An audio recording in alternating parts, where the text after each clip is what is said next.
Amém. Quantos estão felizes nessa noite, diga amém. Amém. Quantos estão felizes nessa noite, diga graças a Deus. Graças a Deus. Glória ao Pai, glória ao Filho e glória ao Espírito Santo de Deus.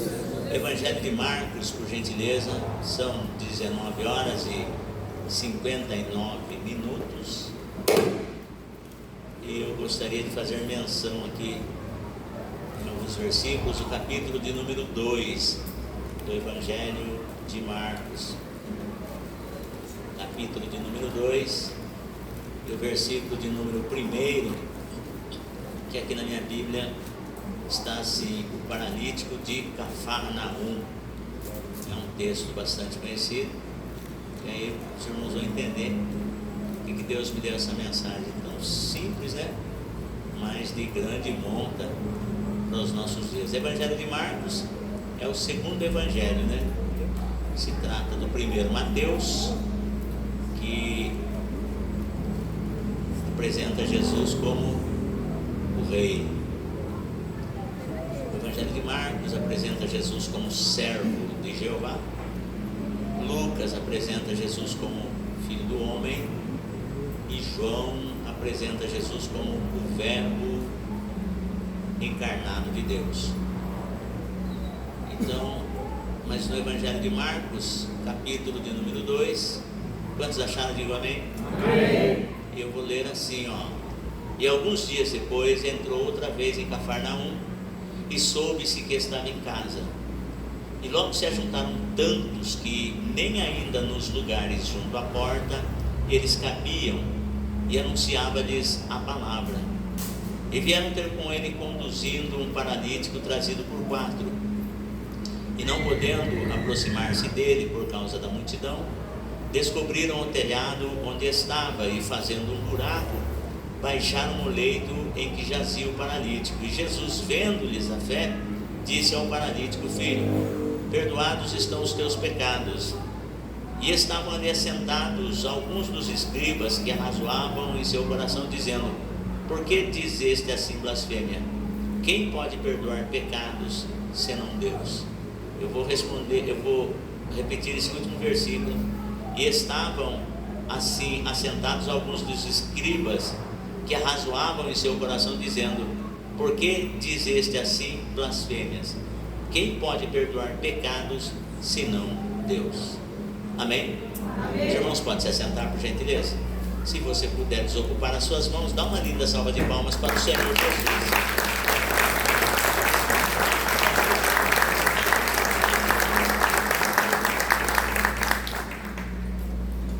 Glória a Deus.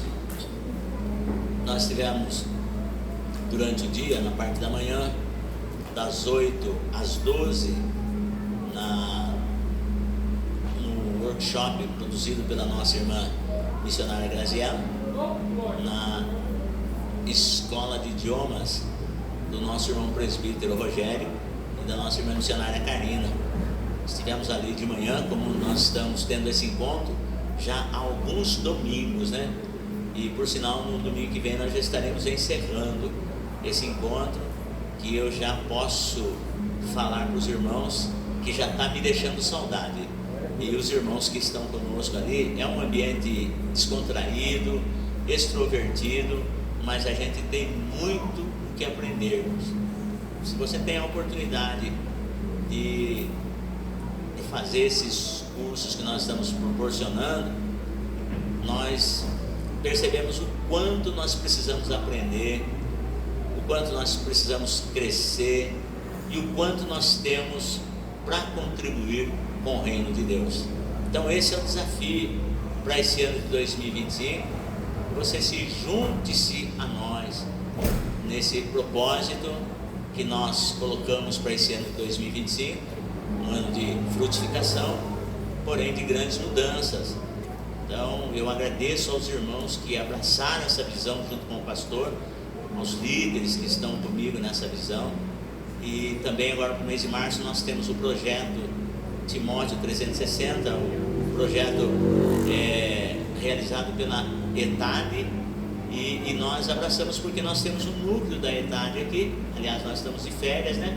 E logo também nós já vamos retomar as nossas aulas de ensino teológico. Então, e aí nós abraçamos essa visão aí com a ETAD. No ano passado nós estivemos lá, participamos desse projeto Timóteo 360, e já naquele dia mesmo nós já nos inscrevemos para que esse ano nós pudéssemos estar lá. E graças a Deus, irmão, esse ano nós vamos estar num número muito maior.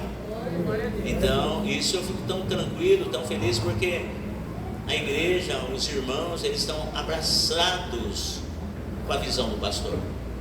E isso é importante, porque quando a igreja ela caminha unida na mesma visão, no mesmo parecer, no mesmo sentido, como diz Paulo lá na carta aos Filipenses, a tendência da igreja é progredir, é crescer e o nome do Senhor ser glorificado.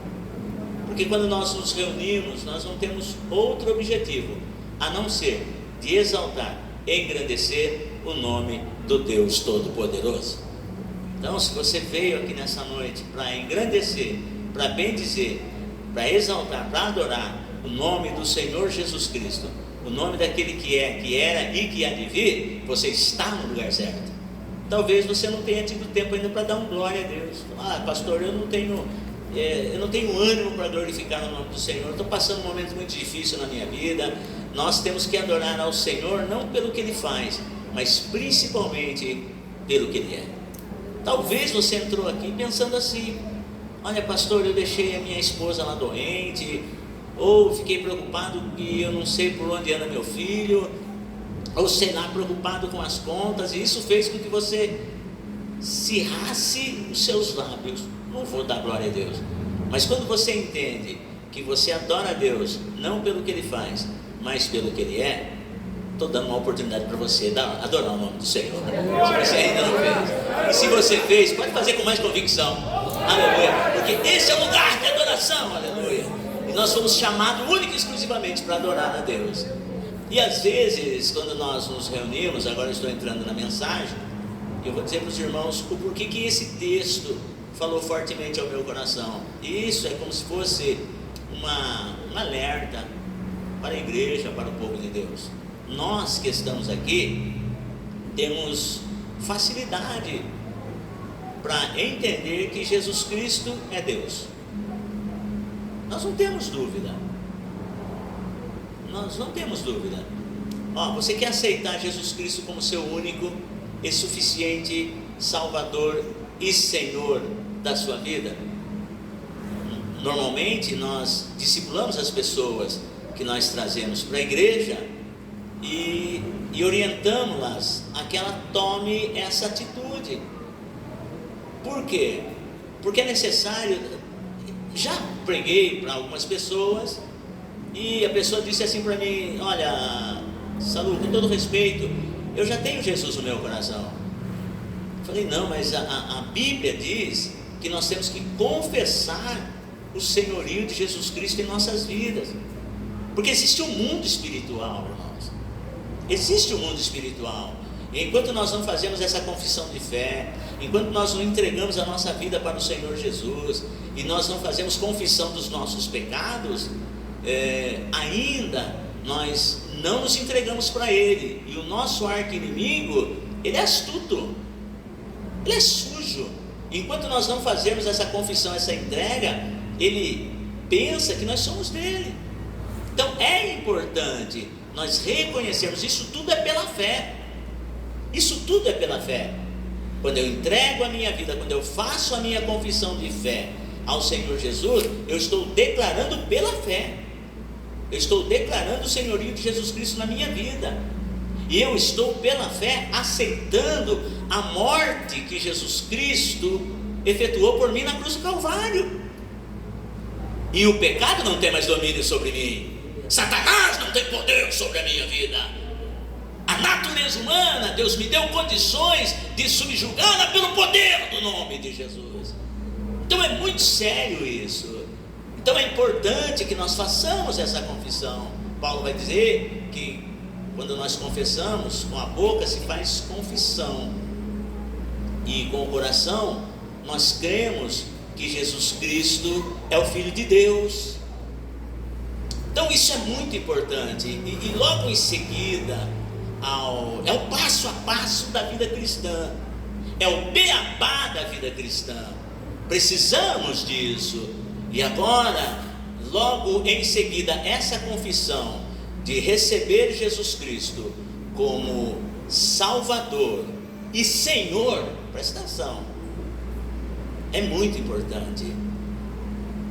Mas juntamente com esse passo a seguir, vem o santo batismo nas águas. Porque quando eu confesso Jesus como Salvador e Senhor, eu estou reconhecendo e entregando para Jesus o controle absoluto da minha vida. E quando eu peço o santo batismo, eu estou pela fé aceitando a morte de Jesus Cristo na cruz. Eu estou me apropriando dessa morte.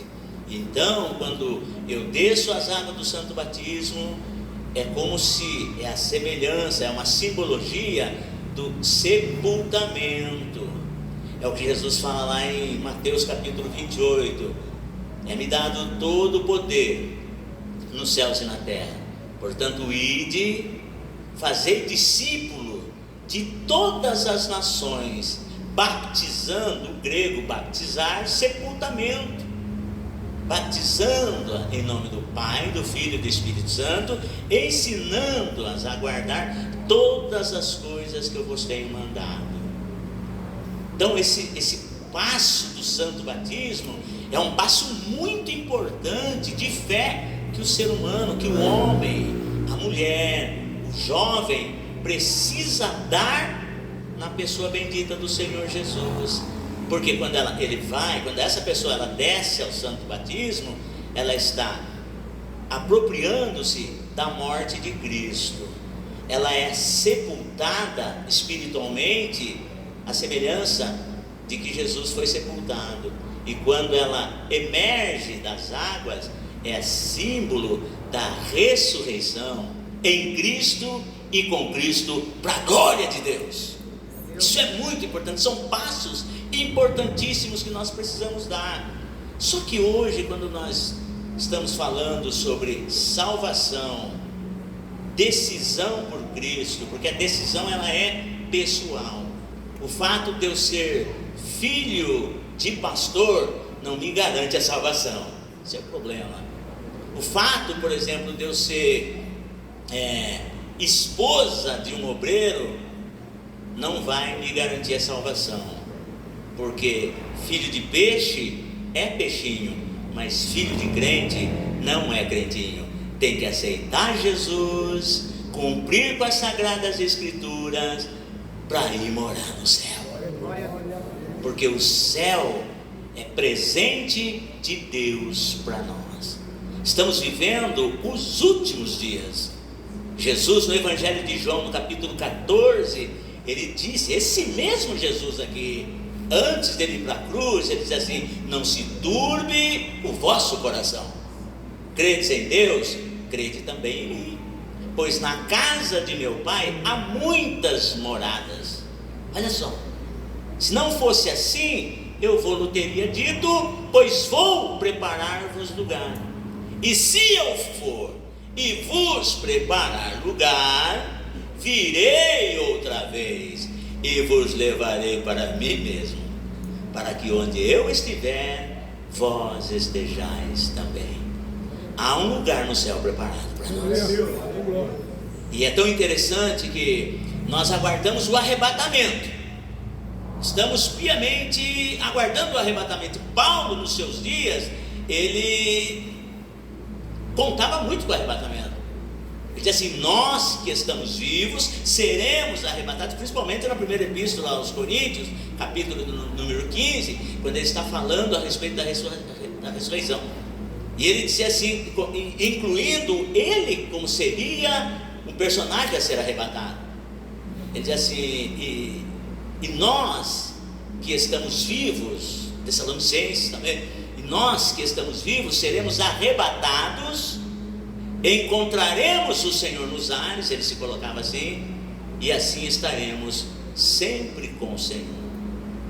Mas essa esperança que Paulo tinha de ser arrebatado não aconteceu. A morte física que se cumpre na vida de todo ser humano alcançou Paulo. Então ele não foi arrebatado, mas ele ainda está aguardando o arrebatamento. Porque quando Jesus voltar, a Bíblia diz que nós não precederemos aos que dormem. Os que partiram em Cristo, eles ressuscitarão primeiro, receberão um corpo de glória para estar com o Senhor. Então, mas é assim, a qualquer momento pode acontecer. E ultimamente a gente anda ouvindo tantas notícias de pessoas bem mais jovens do que a gente, já está partindo para a eternidade. No meu tempo, só de Manancial, não, eu fiz muitos amigos ali, e eu pastoreei ali na igreja Manancial por alguns anos, e dos anos que eu pastoreei a Manancial, muitos irmãos já partiram para a eternidade. Só no Ministério Templo Pentecostal, Conhecendo a Cristo, cujo pastor fundador está na minha pessoa, na minha responsabilidade, alguns irmãos nossos já partiram para a eternidade. E aí se fica a pergunta: até que ponto eu creio no Senhor Jesus? Até que ponto eu já cumpri com a Santa e Sagrada Escritura no que diz respeito a aceitar a Jesus, passar pelas águas do Santo Batismo e ser um cidadão para ir morar no céu? Mas para nós hoje assim é muito simples. Esses dias eu precisei de uma pessoa que viesse fazer um serviço. E preste atenção, você pai, mãe, membros, obreiros, as pessoas que nós recebemos na nossa casa. Porque às vezes a pessoa ela vem travestida de profissional, mas eles vêm trazendo uma doutrina errônea relacionado à fé que nós professamos. E o moço chegou na minha casa, recebi ele muito bem, porque, como disse o nosso irmão pastor Fausto, o crente é gentil, o cristão é educado. Então chamei o cidadão para entrar dentro da minha casa, estava eu e minha esposa lá, e entre uma conversa e outra entrou a Bíblia. E aí nós começamos a discorrer alguns textos bíblicos, conversando como dois homens de Deus, que têm a Bíblia como regra de fé. E são doutrinas heréticas que estão surgindo por aí, que você vai até certo ponto, mas quando chega em Jesus Cristo, quando chega em Jesus, esbarra. Daí nós começamos a conversar, e ele disse assim para mim: olha, Deus só tem um. Quando se fala em Jesus, não é que Jesus seja Deus, ele falou. Não é que Jesus seja Deus, é que Jesus, ele teve poderes e etc. Eu falei assim para ele, e matamos a conversa. Falei: o nó é aí. O divisor de águas é Jesus Cristo. Porque a Bíblia diz que Jesus é o Filho de Deus. A Bíblia diz que Jesus é Deus. Nós paramos por aqui. Então a pergunta é: Jesus é Deus? Sim ou não? Se sim, como que eu posso, no meu trabalho, no meu bairro, com a minha família, Jesus ele não precisa provar que ele é Deus, mas eu preciso ter base para convencer os contradizentes que Jesus é Deus. E esse texto ele vai me remeter a isso. E existem outros textos bíblicos que é muito importante que nós estudemos, porque no lugar onde nós trabalhamos, nem todos professam a mesma fé. Porque quando você vai pregar para uma pessoa que não professa fé nenhuma, é até fácil. Mas quando você vai pregar para alguém que professa uma fé diferente da sua, você precisa estar enraizado na palavra para não se confundir. Isso você precisa. Nós precisamos, porque existem argumentos que, se nós não estivermos embasados, nós simplesmente vamos entrar naquele ponto assim, ó, política, religião e futebol não se discute. Futebol eu não discuto, porque eu não entendo de futebol. Política eu não discuto, porque eu não entendo política. Mas Bíblia Sagrada eu preciso mostrar, eu preciso defender aonde, no que e por que eu creio. Isso eu preciso, essa convicção eu preciso ter. Nós precisamos ter. E aqui, quando você pega o Evangelho de Marcos, tem os outros sinóticos, Mateus, Lucas também tem essa mesma passagem. Você observa essa seguinte pergunta: Jesus é Deus? Porque se ele não fosse Deus, ou se ele não for Deus, ele está correndo um sério risco aqui nessa passagem. Porque o pecado de blasfêmia nada mais é que o apedrejamento, ou a morte por apedrejamento. Assim como o pecado do adultério era a morte por apedrejamento, o pecado da blasfêmia também é morte por apedrejamento. Se Jesus não é Deus, então aqui ele está correndo um sério risco. Porque no texto em apreço diz assim que Jesus estava num certo lugar em Cafarnaum. Aliás, Cafarnaum, ela foi palco de grandíssimos milagres que Jesus fez. E as pessoas tinham o coração tão endurecido que Jesus chegou até a proferir sentenças contra Cafarnaum. E tu, Cafarnaum, que te ergue até os céus e será batida até o inferno. Porque se em Sodoma e Gomorra houvesse acontecido os milagres que em tu, Cafarnaum, tivessem sido feitos, eles não teriam perecido da maneira que eles pereceram. Olha, Cafarnaum foi um lugar, foi um centro de milagres. E agora Jesus estava em Cafarnaum. Outro milagre que nos chama muita atenção é o milagre do paralítico, do servo do centurião de Cafarnaum. Aí o cara chega para Jesus e fala assim: o meu servo, o meu criado está em casa, ele jaz em casa, paralítico e violentamente atormentado. Isso se deu lá em Cafarnaum. E Jesus olha para ele e diz assim: eu vou lá, eu vou dar saúde para o teu servo. O centurião olha para Jesus, um oficial romano, a serviço de Roma. Ninguém poderia declarar outro senhor senão Nero, déspota romano. Agora Jesus disse assim para ele: eu vou lá, eu vou dar saúde ao seu servo. O cidadão olha e diz assim: Senhor, eu não sou digno de que entres debaixo do meu telhado, mas diga apenas uma palavra e o meu criado sarará. Porque eu também sou homem de autoridade e também estou debaixo de autoridade. Mas se eu digo a um vai, ele vai; a outro vem, ele vem; ao meu servo faz isto, e ele o faz. Apenas uma palavra, porque eu não sou digno de que tu entres debaixo do meu telhado. Porque olha o privilégio que esse centurião teve, olhar nos olhos de Jesus. Irmãos, presbítero Najib, se nós tivéssemos o privilégio de olhar para Jesus, nós nos derreteríamos de amor por ele. Uma humildade em pessoa, uma bondade em pessoa. Mas ainda que nós não vimos Jesus fisicamente, a Bíblia diz que nós somos mais bem-aventurados, porque não vimos, mas cremos. E agora Jesus ficou tão maravilhado que disse assim para ele e para as pessoas que estavam ao redor: olha, mas nem mesmo em Israel encontrei tanta fé.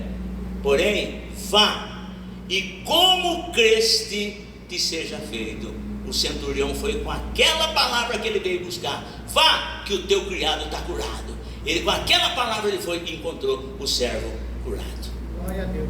E agora aqui nós vemos uma outra questão de paralisia. E o cidadão, Jesus estava lá aqui mesmo em Cafarnaum, e de repente ele estava numa casa, talvez a sua própria casa, e ali tinha tanta gente, irmão, porque as pessoas vinham porque estavam sedentas, famintas de ouvir a palavra. Lembre-se que Jesus veio de um período, diácono Elias, de 400 anos de silêncio. Hoje, irmãos, nós temos a opção, hoje nós temos a oportunidade de ouvir a palavra ou não ouvir. Hoje eu escolho se eu quero ouvir a palavra ou não. Eu escolho se eu quero ler a Bíblia ou não. Eu escolho se eu quero ouvir a Bíblia ou não. Eu escolho se eu quero ir na igreja ou não. Mas Jesus veio de um período de, a população da sua época veio de um período de 400 anos de silêncio. Esses 400 anos de silêncio foi rompido por João Batista, que disse assim: raça de víboras, quem vos ensinou a fugir da ira futura que está para vir sobre vós? Rompeu o silêncio, e as pessoas vinham. João Batista pregava duro, mas as pessoas viam nele que era um homem de Deus, viam nele que a palavra que ele pregava vinha de Deus, e vinha em grande multidão para ser batizado por João. E agora João foi para o cárcere, morreu no cárcere, e agora vem Jesus.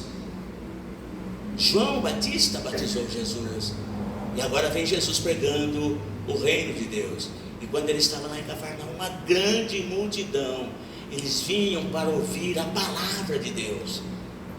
Mas vai chegar um dia, eu sei que muitas pessoas menosprezam hoje, muitas pessoas não querem ouvir a palavra, não querem ler a palavra, não querem estudar a palavra, mas aquilo que eu desprezo hoje vai me fazer falta amanhã.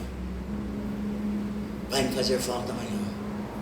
Eu procuro saturar-me da palavra de Deus, porque nós vivemos dias, irmãos, uma dificuldade tão grande.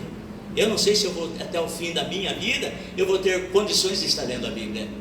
Eu não sei o que me espera amanhã, mas uma coisa eu tenho certeza: eu procuro, durante todo o tempo que eu me converti, absorver-me da palavra de Deus. Como diz Paulo, a palavra de Deus que habite ricamente na minha vida. Eu fui fazer uma endoscopia digestiva e minha esposa entrou comigo lá no consultório, e eu estava grogue, tinha tomado anestesia, fizeram a anestesia. A minha esposa falava assim: nossa, você estava lá delirando, mas você pregou para todo mundo lá dentro. Escute, mas Amós capítulo 8, versículo 11, ele diz assim: que eis que vem dias, diz o Senhor dos exércitos, que enviarei fome e sede sobre a face da terra, mas não é fome de pão e nem sede de água, mas de ouvir a palavra do Senhor. Então, pegue essa palavra para você, e o tempo que você puder, medite na palavra de Deus. Coma a palavra de Deus.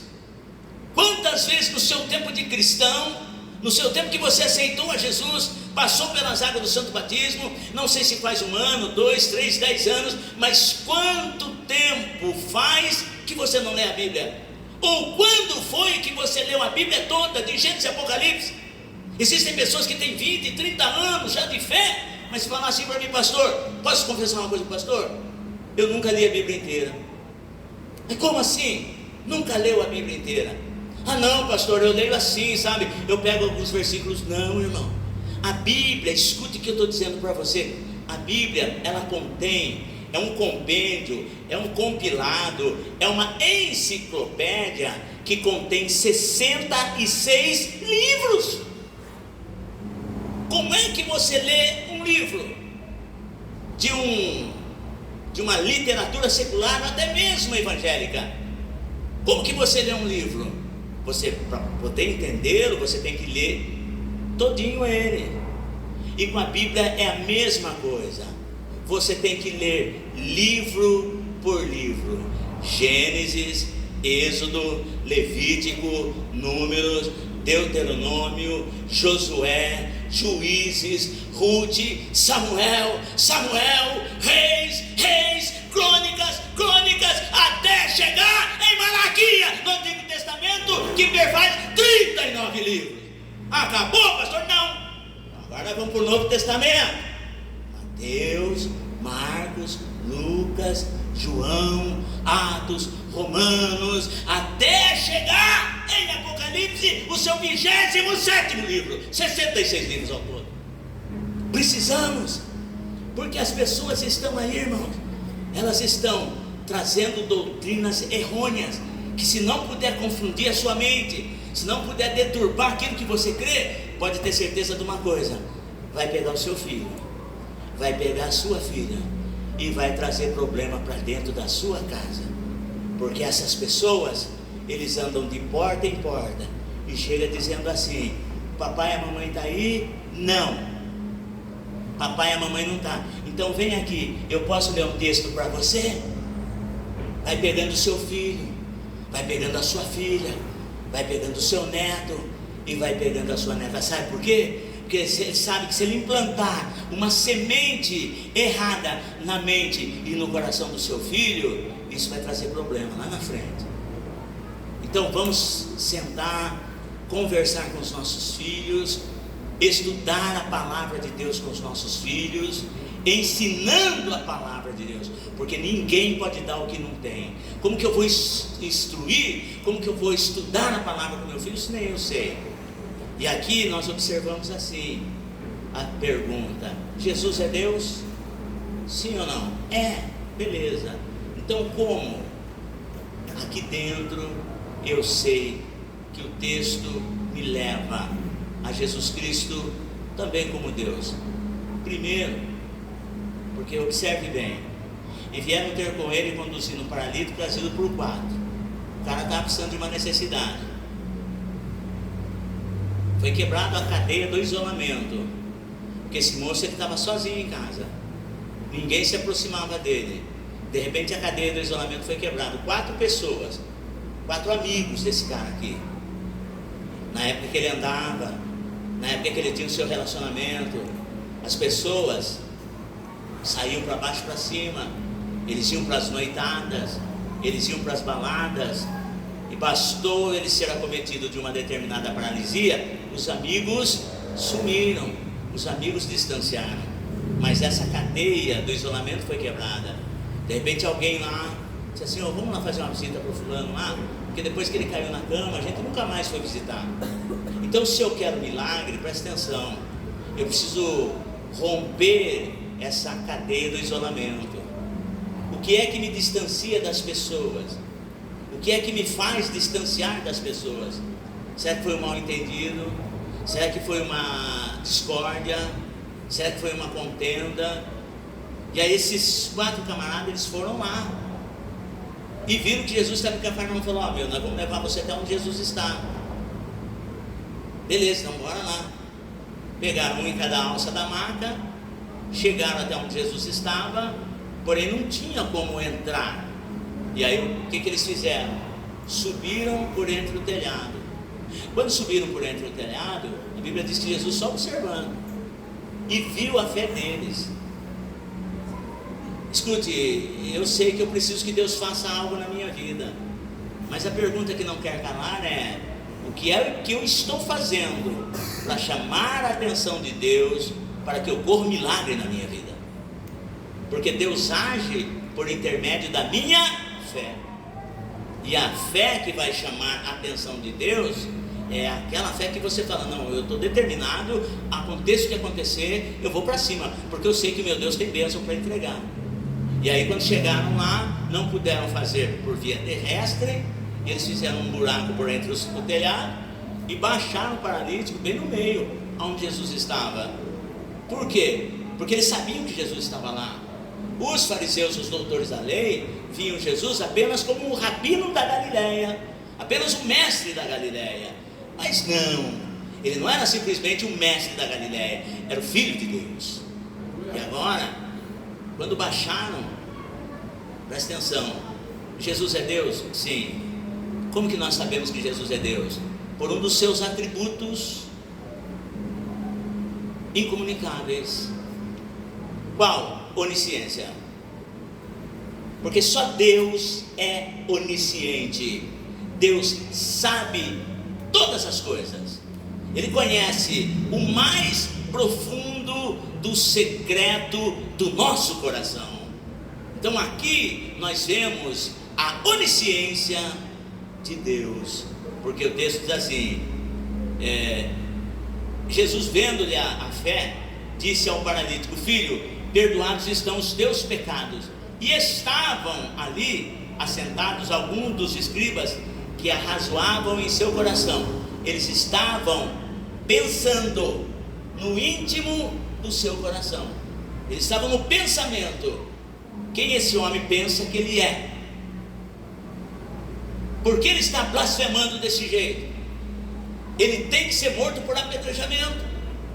Mas eles não estavam dizendo um para com o outro. Eles estavam nos seus pensamentos. A onisciência de Deus está presente aqui. Deus sabe o que você está pensando. E aí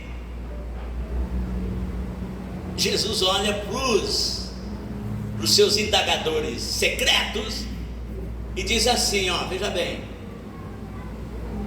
E Jesus, conhecendo logo em seu espírito que assim arrazoavam entre si, lhes disse: por que arrazoais essas coisas? Ou seja, Wilker, o que você está pensando assim de mim? Olha, isso é impacto, pelo amor de Deus. Por que vocês estão pensando assim? A onisciência. Então Jesus é Deus? Sim. Se alguém vier contradizer com você a respeito de Jesus, perguntar a respeito de Jesus, Mateus capítulo 2, Marcos capítulo 2, mostra que Jesus é Deus pela sua onisciência. É um dos atributos de Deus. Repita comigo: onisciência é um dos atributos de Deus. Convenceu aqui que Jesus é Deus? Mas os fariseus, eles não se convenceram, porque Jesus assim, Jesus, conhecendo logo em seu espírito que assim arrazoavam entre si, lhes disse: por que arrazoais sobre estas coisas em vosso coração? Qual é mais fácil? Por quê? Porque Jesus disse assim, os seus pecados te são perdoados.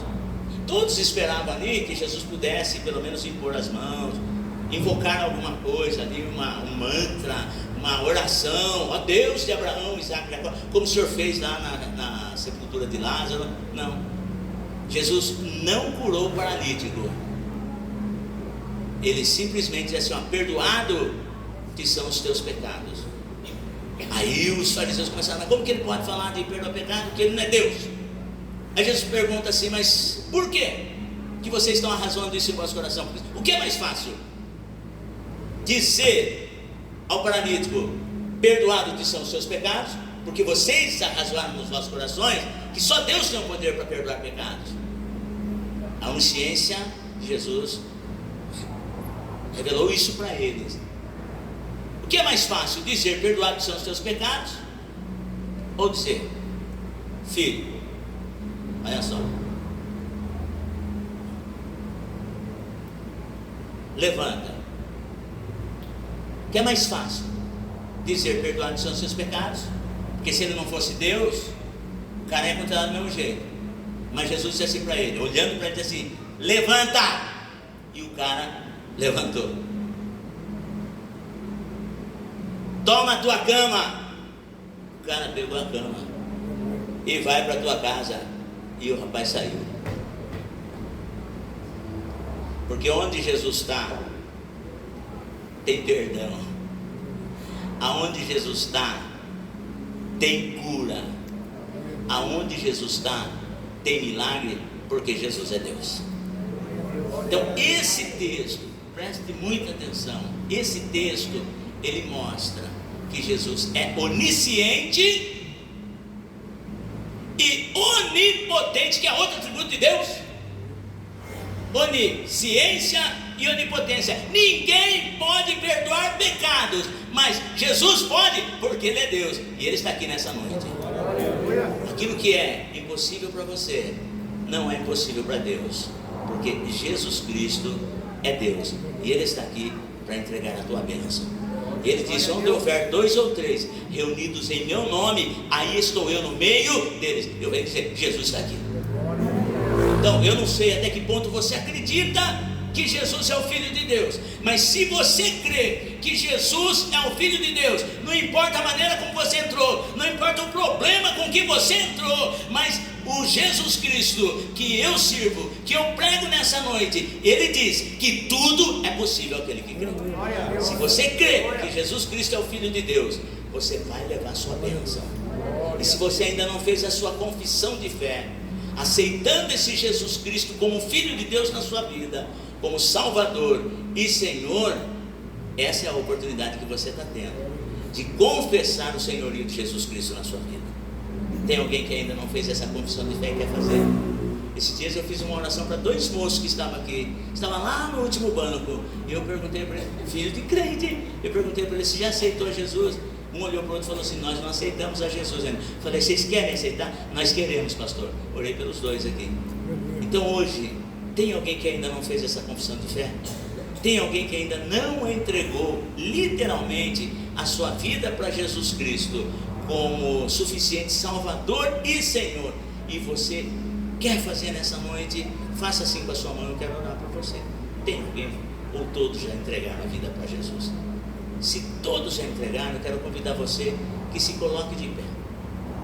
E agora eu vou fazer uma pergunta: você crê que Jesus Cristo pode te dar a bênção que você precisa? Sim ou não? Sim. Então eu quero que você coloque a tua mão no coração e faz a sua petição agora aí. Fala: Senhor, o caso desse homem, ele estava numa paralisia, cuja consequência dessa paralisia era o pecado, mas eu preciso que o Senhor entregue a minha bênção. Talvez o seu caso não seja uma paralisia, ou talvez seja uma paralisia na sua vida financeira, talvez seja uma paralisia na sua vida profissional, talvez seja uma paralisia na sua vida conjugal. Olha, pastor, a minha vida conjugal não anda. Característica de um paralítico é não andar. Característica do paralítico é andar carregado por outras pessoas. Talvez você esteja assim na sua vida financeira, na sua vida conjugal. Olha, pastor, eu estou vivendo uma paralisia conjugal, financeira, profissional. Pastor, eu na minha empresa lá o negócio não vai, o negócio não anda. E eu venho dizer que Jesus Cristo está aqui. Se você crê, esse tempo que você está vivendo é tempo de mudança para você. O Senhor diz assim para ti: ó, levanta. Não é tempo de você ficar prostrado. Levanta. Use a sua fé, porque a fé daqueles 4 homens, mais do paralítico, chamou a atenção de Jesus. O que é que você está fazendo para mudar? Chame a atenção de Jesus, porque nesse tempo essa paralisia vai acabar. Jesus te chamou para frutificar, Jesus te chamou para caminhar. Então aonde que está a sua paralisia? Fale com Deus. Se é no seu casamento, fale com Deus. Se é na sua vida financeira, fale com Deus. Se é na sua vida profissional, fale com Deus. Esse é o seu tempo, esse é o seu momento agora. Jesus Cristo está aqui. E aonde Jesus está tem perdão. Aonde Jesus está tem cura. Aonde Jesus está tem restituição. Aonde Jesus está tem milagre. E tem milagre hoje aqui. Então comece a falar com Deus aí. Abra a sua boca. O Ministério do Louvor vai estar cantando um hino. E você aí na presença de Deus, fale com o Senhor. Conta para Ele o seu problema. Conta para Ele da sua paralisia. Conta para Ele da sua paralisia. E Ele está aqui nessa noite, dizendo para você: levanta, toma a tua cama e vai para a tua casa, porque o milagre chegou na sua vida. Segue louvando.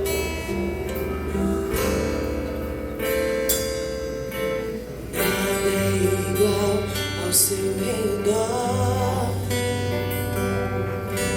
Tudo se faz no seu olhar.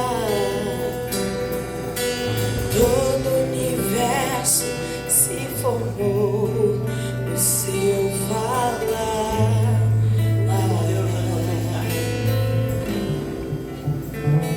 Conta seu problema para o Senhor. Fala, Senhor, a minha paralisia, Senhor. Eu sei que o Senhor tem poder para curar. Eu sei que o Senhor tem poder para restaurar.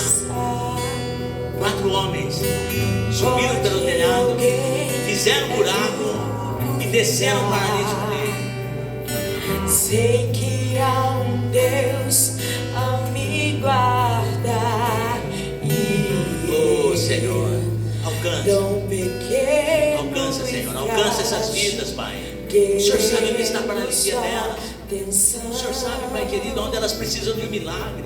Alcança lá, Senhor. Alcança, Jesus. No silêncio encontro resposta certa.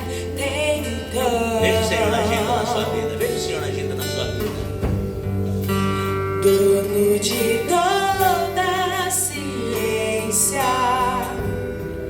sabedoria e poder. Alcança, Jesus. Alcança essas vidas. Manifesta, Senhor, o teu poder. Manifesta, Senhor, a tua glória. Vem com o sobrenatural sobre o teu servo, sobre você. Trabalho, na família, nas finanças, na saúde. Senhor, restaura essas vidas agora. Manifesta, Senhor, o teu poder. E sabemos, ó Pai, que tudo é possível aquele que crê. Do crente ao ateu, ninguém explica Deus. Amém. Glória a Deus. Você pode dizer glória ao Pai, glória ao Filho e glória ao Espírito Santo de Deus. Você pode dar uma linda salva de palmas para o Senhor Jesus. Bem forte as suas palmas para o Senhor Jesus. E é profético isso que eu vou dizer para você, que entrou aqui com a sua vida financeira arruinada, entrou aqui com o seu casamento falido, entrou aqui com a sua saúde debilitada, entrou aqui com o seu casamento arrebentado, entrou aqui paralítico nessa circunstância. O Senhor me trouxe aqui para dizer: ei, levanta, toma a tua cama e vai para a tua casa. Vai para a tua casa. Você saiu do teu lar, só Jesus sabe a maneira como você deixou. Senhor, eu cheguei aqui, Pai, deixei a minha casa de ponta cabeça, de perna para o ar, e eu não sei como vai ser quando eu chegar lá. O Senhor diz assim: não temas, acalma, aquieta-te, que quando chegares lá, mandei o meu vento, o vento do meu espírito lá, e tudo aquilo que estava de ponta cabeça, de perna para o ar, botei tudo no seu devido lugar, porque sou Deus. Aquietai-vos de saber que eu sou Deus e tenho os meus caminhos nas tormentas e nas tempestades, diz o Senhor. Tome posse da sua bênção, tome posse da sua vitória. Eu despeço você com a bênção apostólica. Terça-feira nós temos estudo bíblico. Quarta-feira estarei indo lá em Santa Terezinha, ministrando lá. E se tudo correr bem, na segunda-feira provavelmente eu terei uma reunião com o departamento de jovens. Pedi para o pastor Fábio colocar lá que eu tenho uma reunião com o departamento de jovens amanhã às 19h30. Por favor, gostaria que todos os jovens viessem para tratar de assunto de extrema necessidade, urgente, urgentíssima, com o departamento de mocidade aqui em nome de Jesus, porque nós estamos também empreendendo o nosso retiro espiritual, e eu quero contar com a ajuda de toda a igreja para nós realizarmos esse retiro aí, e eu vou estar passando maiores informações nesse sentido para a igreja, em nome de Jesus. A igreja está entendendo? Diga amém. Amém.